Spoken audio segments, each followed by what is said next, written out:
En este segundo tema vamos a presentar la sintaxis del lenguaje de programación funcional Haskell, que es el lenguaje que vamos a utilizar en el resto del módulo. El tema está estructurado de esta siguiente forma. En primer lugar veremos una breve reseña sobre el lenguaje, hablaremos un poquito de tipos de datos, veremos cómo definir, declarar y definir funciones en Haskell, veremos cómo construir expresiones sencillas utilizando los tipos de datos de Haskell, veremos un tipo de dato muy concreto de Haskell que está presente en muchos lenguajes de programación funcional y que no solo está presente en lenguajes de programación imperativa como son las tuplas. Hablaremos de las expresiones condicionales que se pueden utilizar en los programas Haskell y terminaremos esta sesión hablando de recursividad. Haskell es un lenguaje funcional puro, de propósito general y fuertemente tipado. Nace en 1987 a partir de una conferencia donde se decide crear un lenguaje funcional desde cero que incorpore características puramente funcionales. Los lenguajes funcionales se habían ido, entre comillas, contaminando con muchas características que no eran puramente funcionales, y en esta conferencia se decide desarrollar un lenguaje funcional desde cero que fuera un lenguaje funcional puro. El lenguaje toma el nombre de un matemático llamado Haskell Brooks Curry, cuyos trabajos en lógica matemática han servido de base a los lenguajes funcionales. Haskell se ha convertido por sus características en uno de los lenguajes funcionales más apreciados desde el punto de vista docente. Un script o un fichero de código fuente Haskell contiene básicamente declaraciones y definiciones de funciones. Las declaraciones de funciones se escriben como aparece en el primer cuadro, con el nombre de la función siempre comenzando en minúsculas, dos puntos, un tipo o los tipos de los argumentos de entrada de la función, una flecha y los tipos de los valor devuelto por la función. Un script puede contener comentarios, los comentarios comienzan siempre por dos guiones y se considera comentario desde a partir del segundo guión hasta el final de la línea.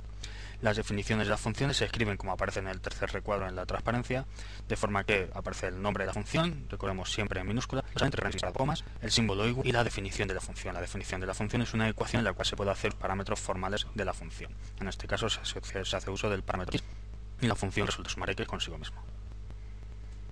Una característica de Haskell es que se ejecuta en modo interno, quiere decir que no se compila, además Haskell se compila, lo que ocurre es que no se compilan a código natural, se compilan a una representación intermedia. Esta representación intermedia es interpretada posteriormente por un intérprete. Por tanto, este intérprete es similar al de emuladora, de forma que podemos escribir en el intérprete, se evalúa y nos devuelve el resultado. En ocasiones el intérprete nos devuelve, además del resultado, el tipo de ese resultado. Haskell es un lenguaje fuertemente tipado, esto quiere decir que en tiempo de compilación y de ejecución se combustible las cosas. En tipación se comprueban las definiciones de las funciones en unos tipos compatibles con sus declaraciones, introducen en el intérprete para evaluar, tienen tipos correctos. Por ejemplo, nos está intentando sumar un entero con un string. Haskell además tiene tratamiento avanzado de listas, esto quiere decir que incorpora sintaxis específica para manejar listas. Vamos a hablar un poquito de los tipos de datos de Haskell. Un tipo de datos es básicamente una forma de clasificar un valor de acuerdo a ciertas propiedades. Cualquier componente de un programa Haskell tiene un tipo de datos asociado. En este sentido, tanto operaciones como las expresiones tienen tipos. Haskell comprueba tipos de una expresión siempre antes de evaluarla, y si comprueba que los tipos son correctos, dará un error. Lo que ocurre en Haskell es que la declaración de funciones no es obligatoria.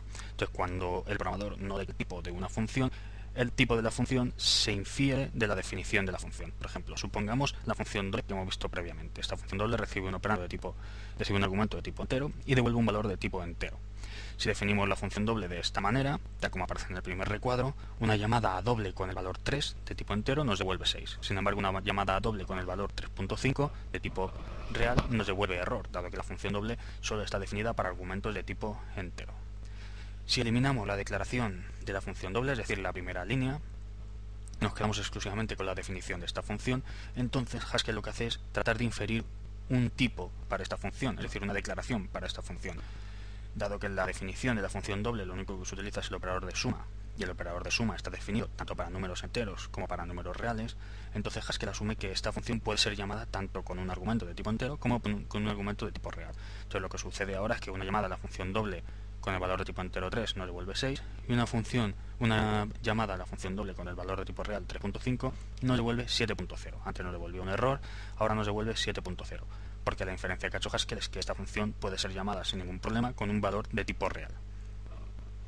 Nosotros vamos a declarar siempre las funciones en los programas que construyamos. En este sentido, es obligatorio siempre incluir la declaración de las funciones que se definan en cualquier fichero de código Haskell.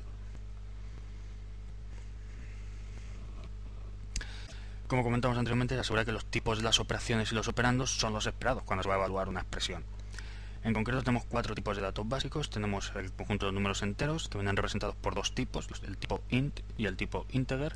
La diferencia básicamente es que el tipo int está limitado, tiene una representación que viene limitada por un valor inferior y un valor superior, mientras que el tipo integer no tiene límite. Se puede representar cualquier valor de tipo entero si lo definimos como de tipo integer. En el caso de los números reales vienen representados por los tipos float y double, y la diferencia es básicamente que double tiene mayor precisión que float. Tenemos también el conjunto de los valores booleanos, viene representado por el tipo bool y que solamente puede tomar los valores true o false. Tenemos el tipo char, que representa caracteres imprimibles, que se escriben entre comillas simples, y el tipo string, que representa cadenas de caracteres y que se escriben entre comillas dobles. Hay que destacar que el nombre de los tipos en Haskell siempre empieza por mayúscula, y esto es una característica fundamental. Si escribimos el nombre de una función en mayúsculas, Haskell pensará que lo que le estamos dando es un tipo. Entonces es importante escribir los nombres de los tipos en mayúsculas y los nombres de las funciones y de los argumentos en minúsculas. En Haskell existen además otros tipos de datos predefinidos. Existe el tipo tupla, que es una sucesión de elementos de igual o diferente tipo. Existe el tipo lista, que es un conjunto de elementos todos del mismo tipo. Y tenemos también las funciones. Tenemos funciones, dado que Haskell es un lenguaje que incluye orden superior, es decir, las funciones pueden ser pasadas como argumentos a otras funciones y devueltas como resultados. Vamos a hablar un poco más de cómo declarar y definir funciones en Haskell. La función es la estructura básica de programación en Haskell. Cualquier programa Haskell está compuesto de funciones. Una función simplemente establece una correspondencia entre un dominio y una imagen. Esta regla hace corresponder a todo elemento del dominio un elemento de la imagen. Entonces, por ejemplo, podemos definir una función como un elemento que recibe un valor de tipo integer y devuelve un valor de tipo bool. Esto se escribe en Haskell escribiendo el nombre de los tipos de los argumentos entre paréntesis y separados por comas. Se pone a eliminar los paréntesis si solo tiene un argumento, una flecha y después el tipo del valor devuelto. Entonces, una función que tenga una declaración de esta forma lo que indica es que la función transforma un valor de tipo entero en un valor de tipo booleano. En Haskell todas las funciones tienen dos partes. Por un lado tenemos la declaración, que hemos dicho que es obligatoria y que la vamos a requerir siempre, y por otro lado tenemos la definición de la función. La declaración comienza con el nombre de la función, el símbolo dos puntos, y a continuación el tipo del dominio. El tipo del dominio puede ser uno o varios tipos diferentes. Una flecha y finalmente el valor del tipo del valor devuelto por la función. Esto en cuanto a la declaración de la función. La definición de la función consiste en el nombre de la función, recordemos que las funciones siempre se nombran en minúsculas, los argumentos entre paréntesis y separados por comas, y el resultado devuelto por la función a continuación de un símbolo igual. De acuerdo, entonces lo que se proporciona es una definición de la expresión y se proporciona la forma de calcular el resultado de la función en base a los argumentos de la misma. Cuando llamamos a una función simplemente especificamos el nombre de la función y entre paréntesis separados por comas los valores de los argumentos. Por ejemplo, supongamos una función que transforma una temperatura de grado Fahrenheit a grado Celsius. Nuestra función, denominada Celsius, se declararía como aparece en la primera línea de la transparencia y se definiría como aparece en la segunda línea. Se recomienda siempre que se vayan a utilizar operandos de tipo entero, utilizar el tipo integer en lugar del tipo int, ya que no viene limitado.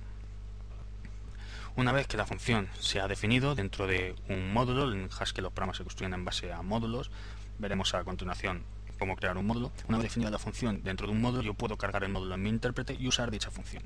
Es decir, puedo llamar a esa función, por ejemplo, a la función Celsius con el valor 40.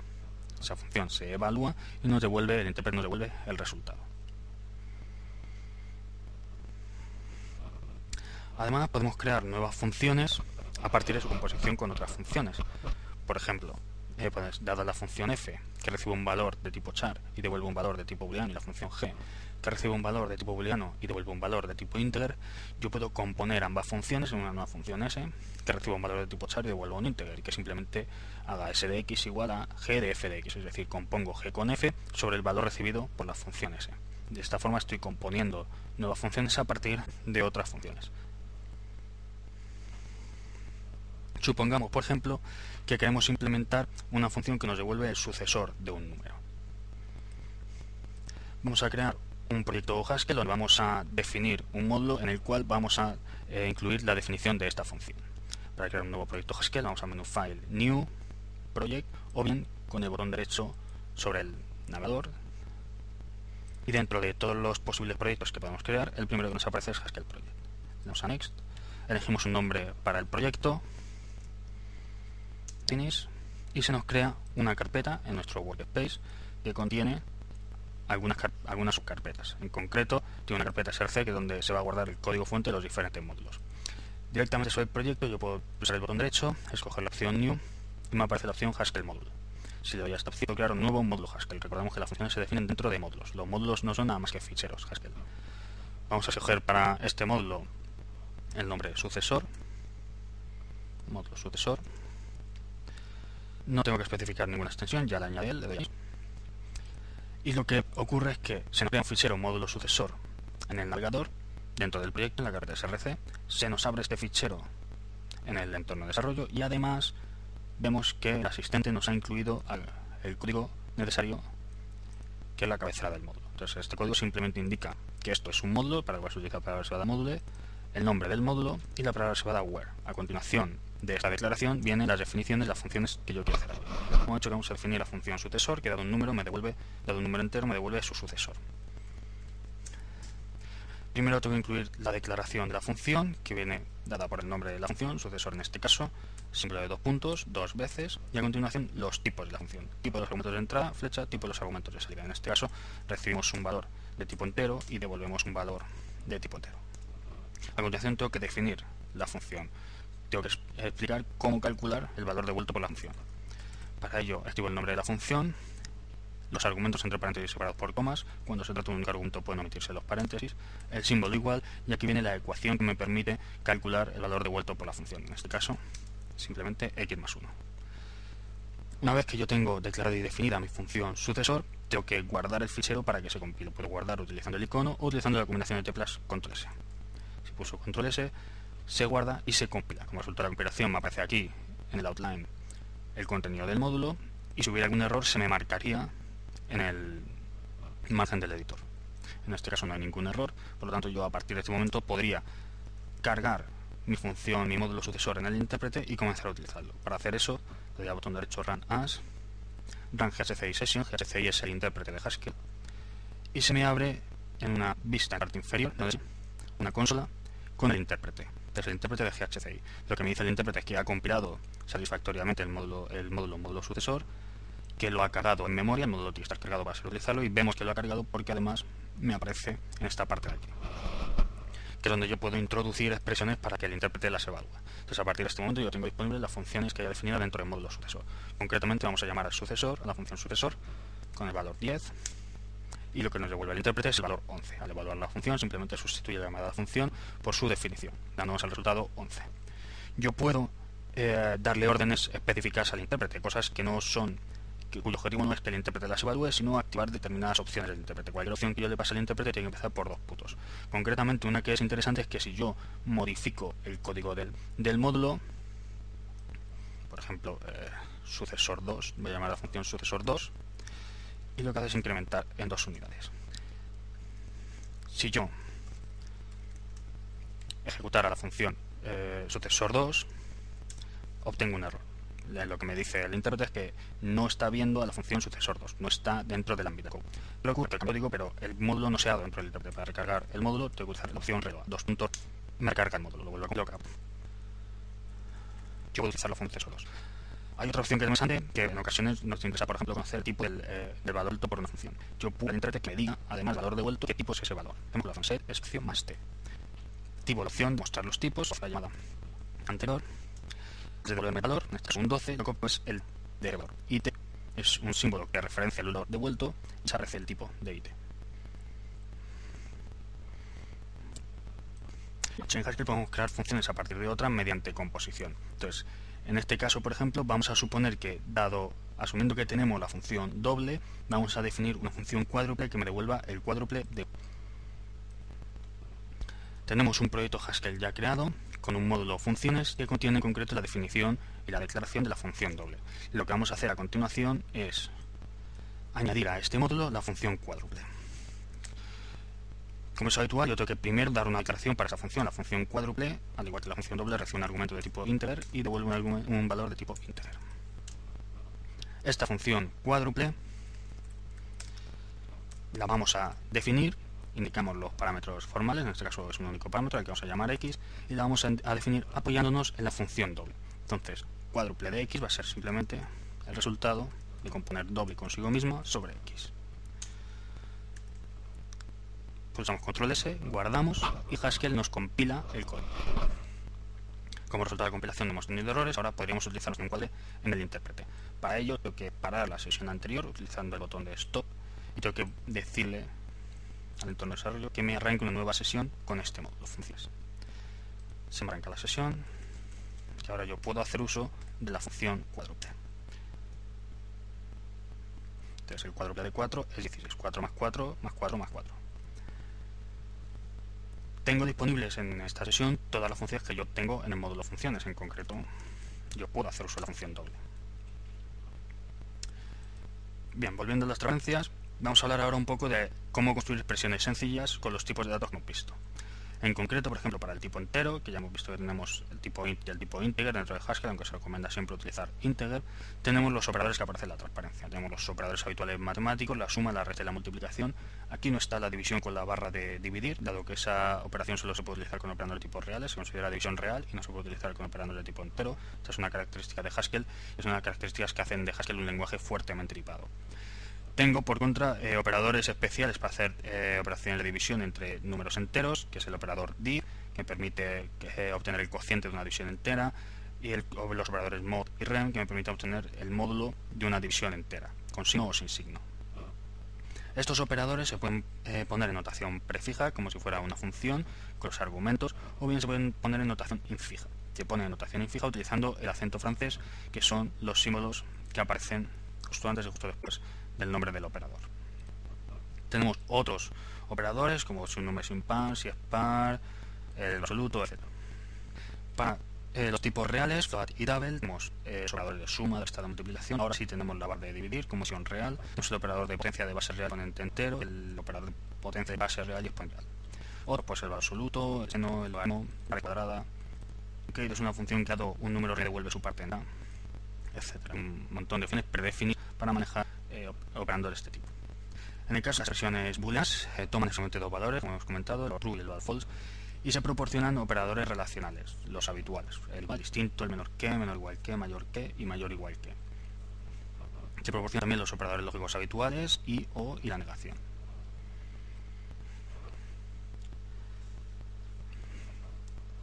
Finalmente tenemos las expresiones con caracteres. En Haskell el tipo char representa caracteres que son imprimibles y la característica esencial de estos caracteres es que están ordenados, se consideran ordenados, de forma que yo puedo hacer cosas como preguntar si un carácter es menor que otro. Puedo hacer determinadas operaciones con los caracteres, como por ejemplo, dado un char, obtener el ordinal de ese carácter con la función fromEnum, o dado un número, obtener el carácter correspondiente con la función toEnum. En este sentido, interesa también conocer cómo convertir operandos de tipo real, de tipo entero en tipo real. Por ejemplo, yo quisiera calcular la división real de dos números enteros con decimales, pues evidentemente no puedo hacerlo si me restringo exclusivamente a los operandos para números enteros. Entonces, por ejemplo, pongamos que yo quiero definir una función div real que da dos números enteros, dos valores de entero, me devuelve un valor de tipo real. Yo no tengo un operador para dividir dos números enteros obteniendo un número real. Sin embargo, lo que yo puedo hacer es que me puedo definir esta función, entonces la función div real recibe un valor y un valor y lo que voy a hacer es dividir x y usando x y como números reales. Eso lo puedo hacer utilizando la función fromInter. La función fromInter es una función predefinida que da un valor, me lo convierte a un número, da un valor entero, me lo convierte a un número real. Entonces yo puedo convertir x y siendo números reales y utilizar el operador división real para obtener la división real de ambos números. Recargamos en dos funciones y ahora yo puedo utilizar la función div real para dividir, por ejemplo, 4 y 3.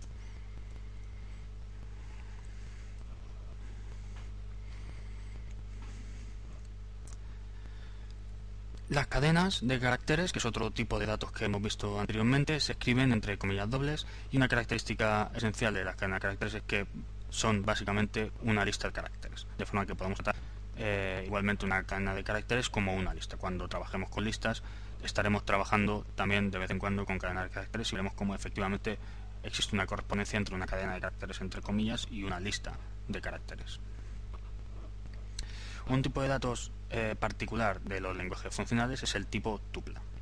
Se define una n-tupla como una colección de n valores que se tratan como algo unitario. Estos n valores pueden ser de igual tipo o de diferente tipo.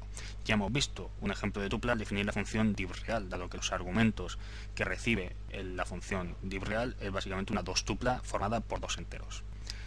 En este caso, en la transparencia, tenemos una función f que recibe como argumento una 2 tupla de dos valores de tipo entero y devuelve como resultado una 2 tupla. El resultado de la función f es simplemente el resultado de sumar los argumentos en el primer elemento de la 2 tupla de vuelta como resultado y restar los argumentos en el segundo elemento de la 2 tupla de vuelta como resultado.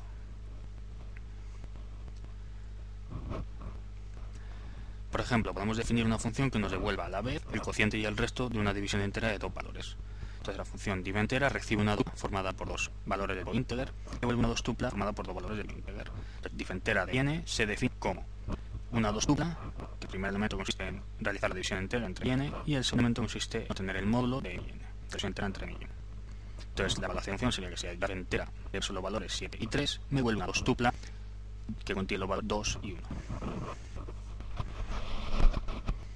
En general, los tipos de una tupla pueden ser diferentes. El primer elemento puede tener un tipo y el segundo elemento tener otro tipo distinto. Las tuplas se pueden mezclar y se puede utilizar la posición de funciones. Si los tipos son adecuados, se pueden componer funciones que nosotros queramos. Entonces, en concreto, por ejemplo, la referencia operación de slow, y nos vamos a hacer vamos a definir una función que, dado un número real, me componga en su parte entera y su parte decimal. De forma que tenemos que hacer una función parte entera y decimal que reciba un número real y nos devuelva una 2 tupla que contiene la parte entera por un lado y la parte real por otro. En primer lugar, como siempre, hay que declarar la función. La función parte entera decimal se define como se declara como una función que recibe un único argumento de tipo real y que va a devolver una 2 tupla. Las tuplas se definen entre paréntesis y a continuación tengo que poner los tipos de cada uno de los elementos de la tupla. El primer elemento va a ser la parte entera del número, por lo tanto va a ser un valor de tipo entero, y el segundo elemento va a ser la parte decimal del número, por lo tanto va a ser un valor de tipo decimal. La definición de la función parte entera y decimal es parte entera y decimal de x, se define como, simplemente para construir un valor de tipo tupla tengo que especificar los valores que contiene la tupla entre paréntesis. Entonces escribo los paréntesis y ahora tengo que especificar dos valores, el primero de tipo entero. Para obtener la parte entera del número real x, utilizo la función predefinida truncate de x, que me devuelve la parte entera del número. Para obtener la parte decimal de x, simplemente lo que hago es que a x le resto el resultado de componer from integer con truncate de x. ¿Qué es lo que estoy haciendo aquí? Estoy restándole al número original el número original sin decimales. Y esto lo que me deja al final es exclusivamente la parte decimal del número. Lo que sucede es que truncate de x me devuelve un operando de tipo entero y yo no puedo restarle a un número real, x es de tipo real, un número entero. Así que primero tengo que convertir ese número entero que me devuelve truncate en un número real con la función from integer. Entonces esa sería la definición de la función parte entera y decimal. Recargamos el módulo y llamamos a la función parte entera y decimal, por ejemplo, con el valor 5.76. Lo que obtenemos es una 2 tupla, que tiene por un lado el valor 5 y por otro lado el valor 0,76. En este caso nos devuelve exactamente 0,76 por errores de precisión. Si activamos la información de tipos con la función .set espacio más t y volvemos a invocar esta función, lo que nos dice el intérprete es, además del valor devuelto, nos dice que eso es una 2 tupla, lo cual viene determinado por los paréntesis, es decir, es una tupla y tiene dos valores, el primero de tipo integer y el segundo es de tipo double. Vamos a ver a continuación las expresiones condicionales que me proporciona el lenguaje de Haskell. Al igual que la mayoría de los lenguajes de programación, vamos a poder utilizar expresiones condicionales que nos van a permitir ramificar mi programa. Tenemos tres tipos de expresiones condicionales. Por un lado, el if then else, habitual en muchos lenguajes imperativos. Por otro lado, el case, también bastante conocido. Y por otro lado, las guardas. El if then else se define simplemente por la palabra reservada if, una expresión booleana, la palabra reservada then, la expresión que se evaluará si la expresión 1 es verdadera, y una rama else que contiene la expresión que se evaluará si la expresión 1 es falsa. La característica diferenciadora del if then else en Haskell respecto a otros lenguajes imperativos es que la rama del else siempre es obligatoria, dado que el if se evalúa como una expresión y por lo tanto siempre tiene que devolver un valor. Para ello es necesario que esté definido tanto para el caso de que la expresión 1 sea verdadera como para el caso de que la expresión 1 sea falsa. Las expresiones condicionales se pueden anidar. Dentro de una de las expresiones del then o del else yo puedo tener a su vez otro if. Hablaremos del layout que aparece en la transparencia posteriormente cuando veamos sobre todo la parte de definición de valores. Por ejemplo, supongamos que yo quiero definir la función que me calcula el máximo de dos números naturales. La definición matemática de la función max, dados dos argumentos m y n, es que esta función devuelve m si m es mayor que n, o devuelve n en otro caso. ¿Cómo puedo yo definir esta función Haskell? Pues haciendo uso de la estructura condicional que acabamos de ver, if then else. La función max, dados los argumentos m y n, se define simplemente como if m mayor que n, then m, else n. Entonces lo que ocurre es que si hacemos una llamada a la función max, por ejemplo con los valores 7 y 5, la evaluación paso a paso sería como la que se aprecia en la transparencia. Se sustituye la definición de la función max por, la función max por su definición. En este caso la definición de la función es una estructura condicional que es if 7 mayor que 5, then 7, else 5. El siguiente paso que haría el intérprete sería evaluar la condición, nos da valor verdadero y obtenemos simplemente if true, then 7, else 5. En el siguiente paso, dado que la condición es verdadera, se devuelve la expresión que aparece en la rama del den, en este caso 7. Entonces la llamada de la función max 7,5 devolvería 7. Otra expresión condicional es el case. El case pues es utilizado para evaluar una expresión y en función del resultado devolver uno de sus posibles valores. Por ejemplo, la transparencia se aprecia la definición de la función paridad, que dado un valor de tipo entero nos dice si ese número es par o no. En este caso, por ejemplo, lo que se hace es que la expresión condicional case comienza la palabra reservada case, a continuación una expresión que evalúa, en este caso es x módulo 2, y a continuación la palabra reservada of. Después aparecen separados en líneas diferentes los diferentes casos que lo pueda tener. En este caso tenemos, para el valor 0 se le asocia el valor true, esto se indica poniendo el valor 0 después una flecha y a continuación la constante booleana true. Para el valor 1 tenemos el valor false, y lo que ocurre es que yo tengo que especificar un caso perfecto si no se cumple ninguno de los casos anteriores, y lo cual se hace utilizando otherwise. Esto es necesario cuando los valores que yo puedo tener como resultado de evaluar mi expresión es un conjunto infinito. En este caso, x módulo 2 me da un valor de tipo entero, el tipo de los enteros es un conjunto infinito, y como no puedo enumerar todos los posibles valores en mis, hizo otherwise para indicar que devolver en caso que la expresión que se evalúa, en este caso x módulos, de un valor distinto de los que aparecen ahí. Nosotros sabemos que puede dar un valor distinto de 0 o hacer el módulo 2 de un número. Sin embargo, esto el compilador no lo sabe. Yo tengo que proporcionar un tratamiento por defecto utilizando palabra reservada otherwise, que básicamente quiere decir es una palabra reservada que se puede sustituir por true, es decir, eso siempre es true, de forma que si se llega a ese punto siempre se toma esa.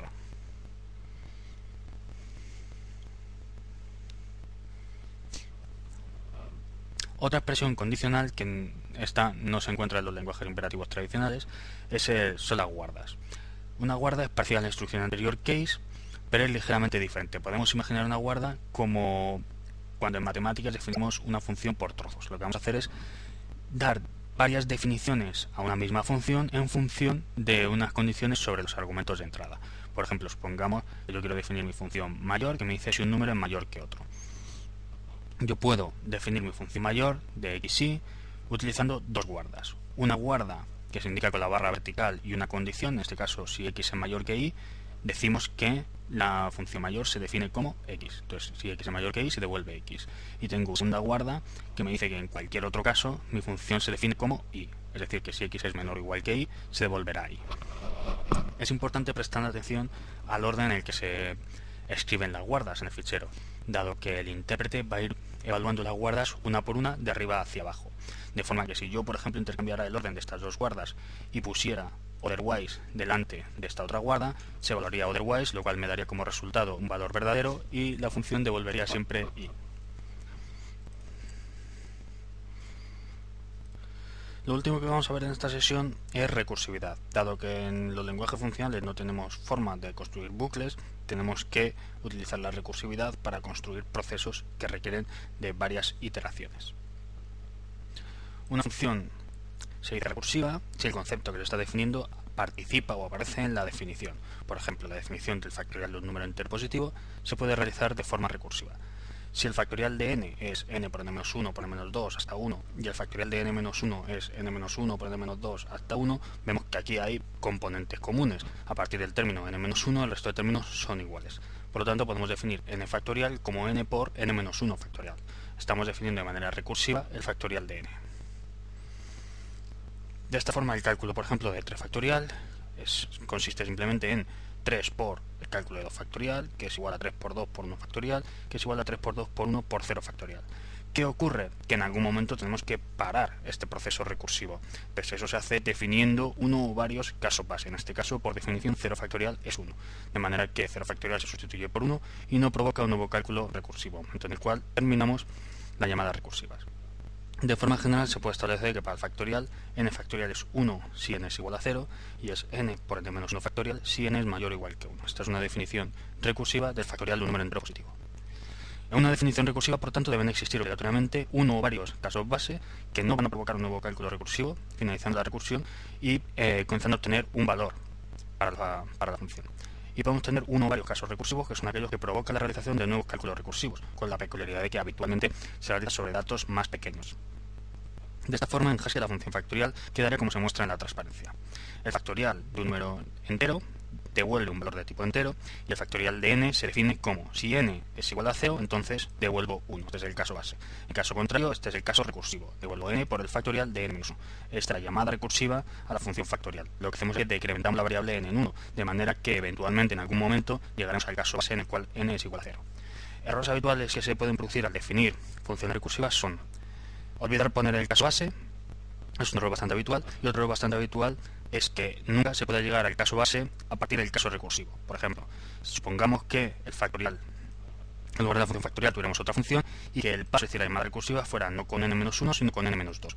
Bueno, pues en función del valor inicial de n, nosotros podemos llegar a que n valga 0 o no. Si n es un número impar, nunca vamos a llegar a este caso base, pero que llegaremos al valor 1 y en el valor 1 haremos la llamada recursa, pero como decrementamos la variable n en 2 unidades, pasamos al valor menos 1. Entonces nos hemos dado el valor 0. Esto nos da lugar a una llamada recursiva infinita. Entonces hay que tener cuidado tanto en poner siempre, acordarse de poner siempre el o los casos base y además asegurarse de que los pasos que vamos dando en las llamadas recursivas nos van a llevar eventualmente a alguno de estos casos base. Por ejemplo, podemos definir la suma de los n primeros números enteros de manera recursiva como aparece en la transparencia. La suma de los n primeros números es 0 si n es igual a 0 y es n más la suma de n menos 1 si n es mayor que 0. Se deja al alumno implementar esta función en Haskell. Otro ejemplo es el de la potencia de un número. La potencia de b elevado al exponente e es 1 si e es igual a 0 y es b por b elevado a e menos 1 si e es mayor que 0. Definamos, por ejemplo, esta función potencia en Haskell. La función potencia tiene una declaración que consiste en una dos-tupla, en la que el primer elemento es de tipo entero y el segundo elemento es de tipo entero. Vamos a suponer que realizamos la potencia de números entre exponentes en 2. Eso nos devuelve un valor de tipo entero. La definición de función potencia, los dos parámetros, una base y un exponente, es sine como definir el caso. ¿Cuál es el caso base? En este caso, el caso base es cuando el exponente vale 0, en cuyo caso tengo que devolver 1. De forma que if e es igual a 0, then devuelvo 1. En caso contrario, tengo el caso recursivo, y lo que hace es devolver b por la llamada recursiva función potencia con b y tengo que acordarme de reducir el exponente. Entonces, otro error que se puede producir, no acordarnos de reducir el tamaño de datos sobre los que realizamos la llamada recursiva para que se pueda llegar en algún momento al caso base. Tenemos un error, bien, porque el operador de operación por igualdad es el igual. A partir de este módulo yo puedo utilizar con potencia y recargo el módulo. Llevo 2 a la potencia 4 y tengo 16. Otra definición alternativa de la función potencia, la que aparece en la transparencia, donde b elevado a e es 1 si e es igual a 0, es b si es igual a 1, y tenemos aquí dos definiciones recursivas. Se deja al alumno como ejercicio implementar el ejemplo de la potencia, esta definición alternativa de la función potencia. Tenemos, cuando hablamos de recursividad, dos tipos de recursividades. Recursividad lineal, que consiste en que la aplicación de la función contiene una única llamada recursiva, y recursividad no lineal o múltiple, que consiste en que la aplicación de la función contiene más de una llamada recursiva. Como ejemplo más característico de recursividad no lineal o múltiple tenemos la serie de Fibonacci. La serie de Fibonacci contiene en su definición dos llamadas recursivas.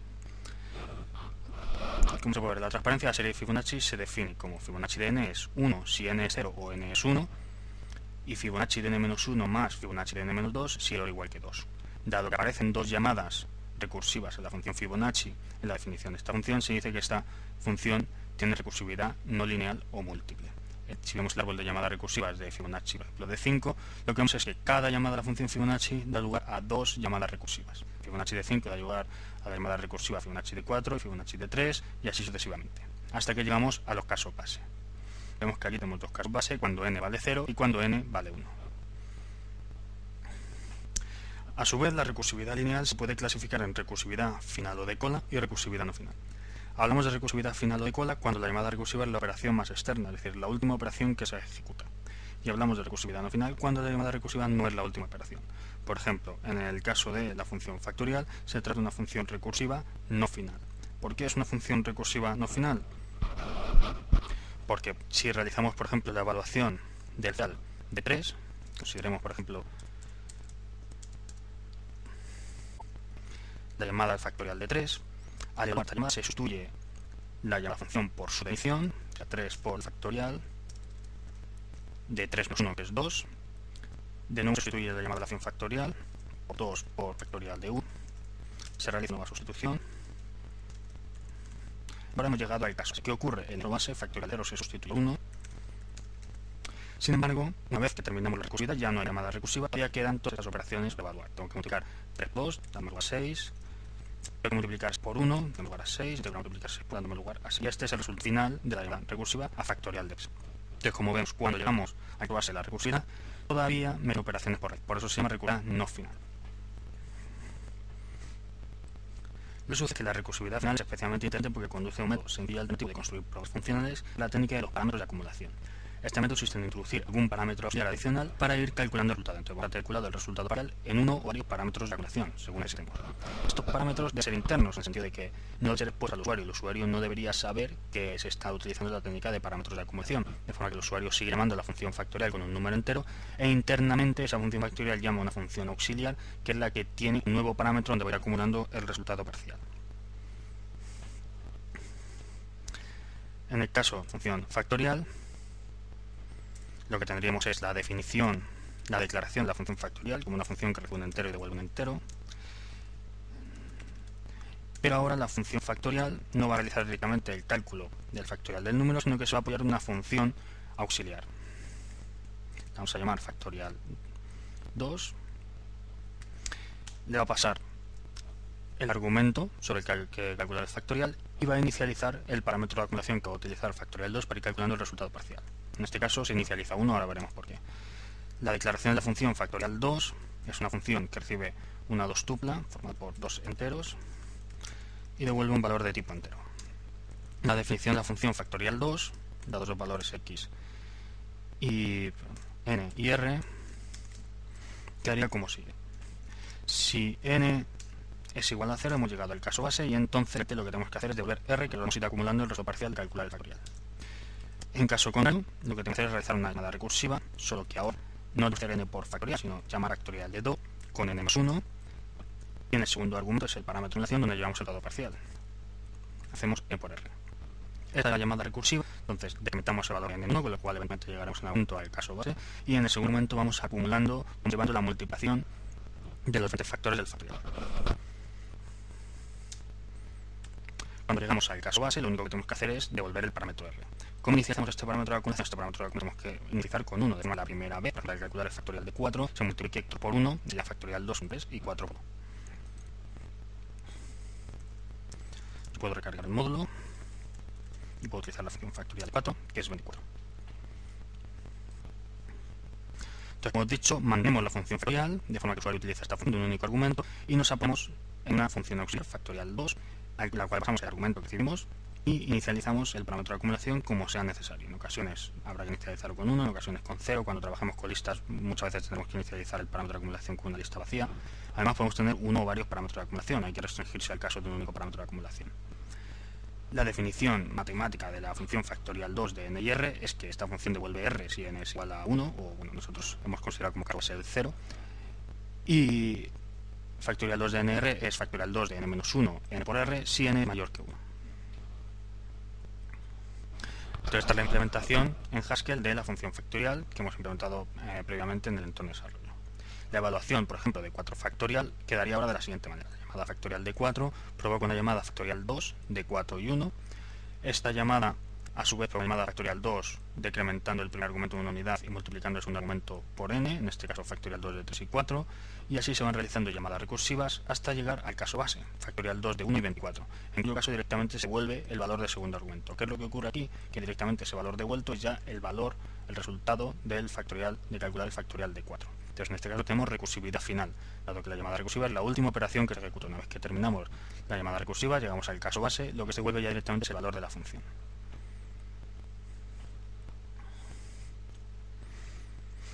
Es importante destacar que el resultado, independientemente de que utilicemos o no parámetro de acumulación, siempre es el mismo. El resultado de factorial es el mismo que el resultado de factorial 2. Entonces el segundo parámetro lo que va haciendo es simplemente acumular el valor del resultado que se devuelve cuando llegamos al caso base.